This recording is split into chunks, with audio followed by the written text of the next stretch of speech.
एक छोटे से कस्बे में एक बहुत बड़ा हवेली था। उस हवेली में एक अमीर सेठ और उसकी बेटी रीना रहते थे। रीना बहुत सुंदर और दयालु थी। हवेली में काम करने वाली नौकरानी कमला बाहर से बहुत सीधी साधी दिखती थी, लेकिन उसके मन में जलन और लालच भरा हुआ था। कमला हमेशा सोचती थी, काश मैं रीना जैसी बन पाती, ये सारी दौलत, ये सम्मान सब मेरा होता। एक दिन कमला को जंगल के किनारे एक बूढ़ी तांत्रिक मिली। तांत्रिक ने उसे एक जादुई दवा दी और कहा, अगर तू किसी पर ये दवा डालेगी तो वो अपनी असली शक्ल खो देगा, और अगर खुद पर डालेगी तो किसी और का रूप ले सकती है। लेकिन याद रखना, ये जादू बहुत खतरनाक है। कमला की आंखों में लालच चमक उठा। अगली सुबह जब रीना बगीचे में फूल तोड़ रही थी, कमला चुपके से आई और रीना पर वो जादुई दवा छिड़क दी। एक तेज चमक हुई और देखते ही देखते रीना एक छोटे हरे मेंढक में बदल गई। रीना डर के मारे टर टर करने लगी, लेकिन कोई उसकी आवाज समझ नहीं पाया। अब कमला ने वही दवा अपने ऊपर डाल ली। पल भर में वो बिल्कुल रीना जैसी दिखने लगी। वही चेहरा, वही आवाज।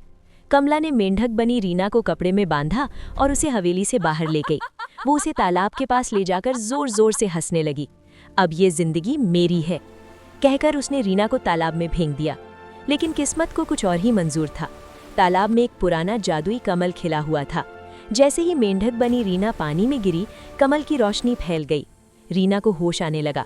वो पूरी तरह इंसान तो नहीं बनी, लेकिन अब वो समझ सकती थी और सोच सकती थी। उधर हवेली में नकली रीना यानी कमला धीरे धीरे बदलने लगी। वो दयालु नहीं बन पाई। नौकरों से बदतमीजी, सेठ से झूठ, सब कुछ अलग था। सेठ को शक होने लगा। उसी रात तालाब से एक सुनहरी रोशनी निकली और असली रीना वापस हवेली पहुंची। जादुई कमल ने उसे थोड़ी देर के लिए इंसानी रूप दे दिया था।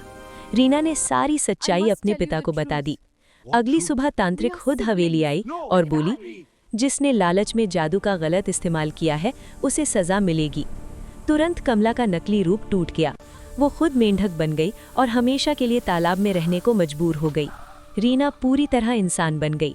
सेठ ने घोषणा की, लालच कभी जीत नहीं सकता, सच्चाई और अच्छाई हमेशा जीतती है। और उस दिन के बाद उस तालाब को लोग जादुई तालाब कहने लगे। किसी ने भी रीना के लिए लाइक और सब्सक्राइब नहीं किया।